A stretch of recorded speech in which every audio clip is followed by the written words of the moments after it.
Hello everyone and welcome back to a new episode of the News Roundup here on the new Byte. My name is Downstairs and let's dive right into it. In GTA Online there's a new Easter egg regarding the Epsilon Cult, and how to get this fancy outfit, you ask? Well, it's very interesting. You just need to go to one of the bathroom attendants in your nightclub or a friend's nightclub or just someone's nightclub and tip the person. And it really unlocks this very fancy suit. But how often do you need to tip this person? Well, this is the tricky question, because it takes like around 500 times. So you get a set of these ropes here, as you can see in this also very cool video. Link of this article is of course in the video description down below if you want to see the full thing for yourself. And you need to tip a lot of times. The first hint is actually after 10 times that you're seeking the truth, which is in like, oh, okay, maybe there's something more. After 155 times you are chasing the truth, and after around 575 tips, then you finally see the message bearing the truth, and you are awarded the ropes, which you can wear now. This is a little neat thing in the GTA universe, and maybe this is a hint at more to come, or it's maybe also just nothing as just this one rope thing.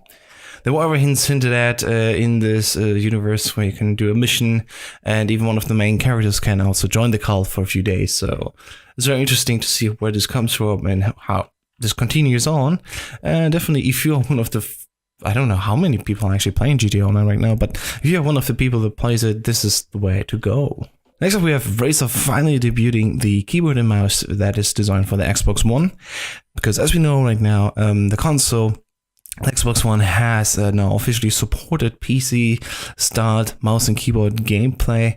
And not every title does have it right away, because actually the decision when to include mouse and keyboard controls is left to the developers, which makes a lot of sense because not every game necessarily is fair in its design compared to people that would just play on a gamepad. If just everyone flat out would allow keyboard and mouse, that would just be not good for every game. But most of them now, like I think 20 titles, that's not most of them. So I'm sorry, going back again. 20 titles I think started out with the first set of mouse and keyboard support, and Razer now came around and said, actually, here's something that we want to do. So the partnership actually shows here the Razer Turret, a keyboard mechanical designed with an extra like mouse pad attached to it, and the mouse that is the Razer Mamba, or modeled after Razer Mamba in the wireless mode. And the combination costs $250 and it's only available right now for pre-order on the Microsoft Store. God dang. Are you interested in something like this? An accessory which is completely wireless, so definitely runs some batteries all the time. But, well, if you're playing on Xbox, you're actually used to having batteries being constantly swapped out on your controllers, I guess. For me, definitely, it's not the most important thing to have, but it's nice to see that there's at least something there. Although I think $250, that's just way too much. But maybe I'm wrong. Maybe I have a completely different opinion from you. So let me know in the comments down below what you think about this. Next up, we have the insane registration and play numbers that PUBG Mobile, just the mobile spin-off of PUBG, has.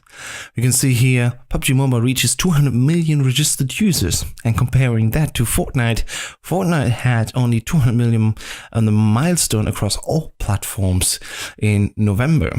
So, PUBG Corporation told The Verge the number today, mentioning also that the game has around 30 million daily active users. And here's the kicker. Since this game is, PUBG Mobile is done by Tencent Games, a Chinese publisher and game developer who's, of course, an expert on that market, they say the PUBG Mobile figure also does not include the game's users in China. So there are even more people. And just remember how big China is and how many people play their games there. It's insane how many people are apparently playing PUBG Mobile. And I just recently started the game again after having like half a year or something like that not played this game. And it's crazy how many people are actually still active in this game. So yeah, if anybody says like PUBG Mobile can't be taken seriously, the numbers say otherwise. So there's that. What do you think about this? Are you even a fan anymore? Or let's say, are you even interested in playing PUBG?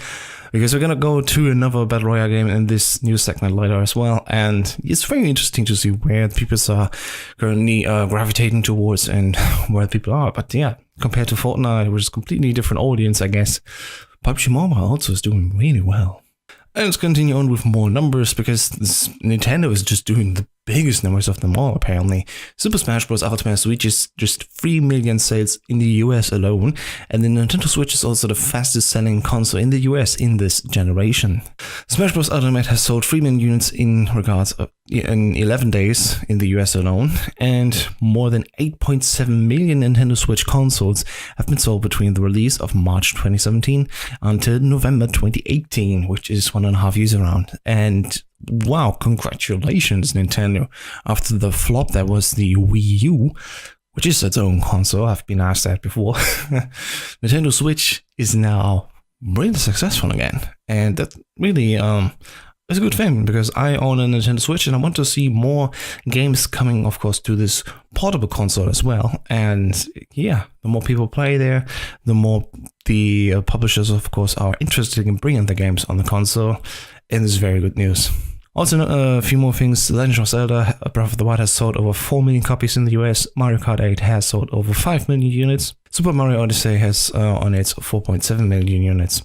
Only the recently released games like Pokemon Let's Go has sold over 2 million units in the US, and Super Mario Party sits at around 1.4 million sales. Remember, these are all only the US numbers. Europe is not in there. South America is not in there. So yeah, this is a lot of sales there. So the numbers could be even higher than that, of course. They definitely are higher than this. But god dang it. Congratulations, Nintendo. You did it again. Turned it all around. Made a good console. And also a lot of few games that people are actually interested in. Nice. But there's also problems with that. And apparently here in Germany, where I reside currently, the German Consumer Protection Authority has decided to take legal action against Nintendo over its no cancellation eShop pre-order policy. And this started in Norway at the beginning of 2018. The article is linked, of course, in the video description down below if you want to have the full details about this. But it's interesting to see that Germany is now the state that's going to take action on it. And that's, of course, because Nintendo Europe is currently also residing in Germany. So the German state now has to take action. And I'm glad about this, because this is like a basic consumer's rights. If you do a pre-order and you just want to give it back in, this should not be a problem, right? But the Nintendo eShop currently does not provide details about that, and there's no option to go out again. So now, yeah, this is actually going in there.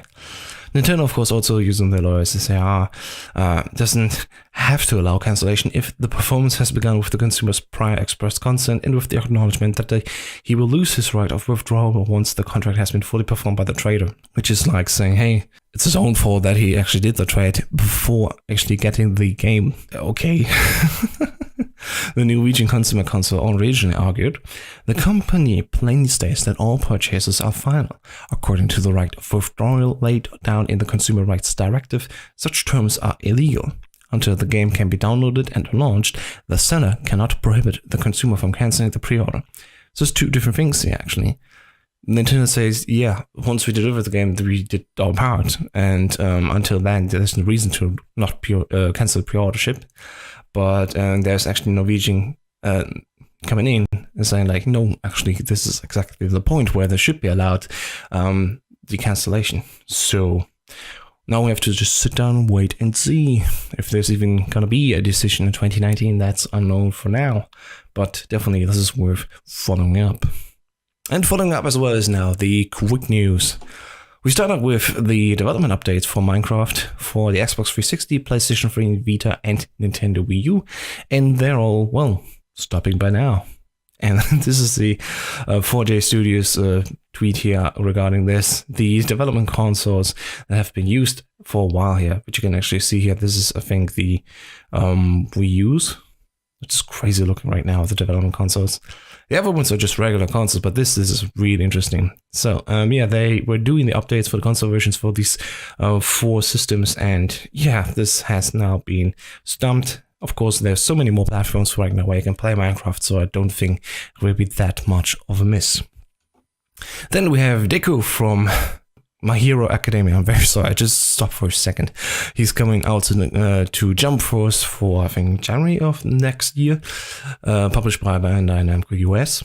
And Islands of Nyne, another battle royale game, which is set more with a futuristic setting, has stopped development. And the game previously has cost some money, was an early access program of Steam, and is now actually free to play. And the developer says it's not just sustainable anymore, but the servers for now will be online for a while, and there will also be systems later on where players can host their own servers, so people can still play this game if they get it right now. Free to play.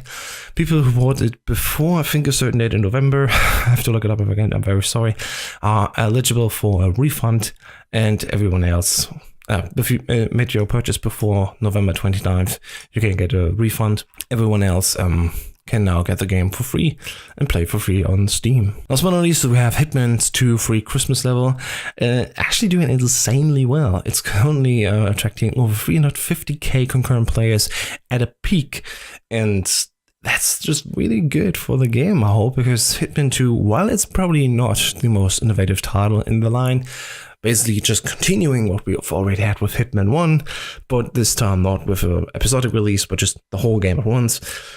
It's certainly doing well on its own, but it could do even better. And we see this right now here on SteamDB. We can see that every day we have around, like, I don't know, let's say 2,000 people. There's sometimes more, there's sometimes less.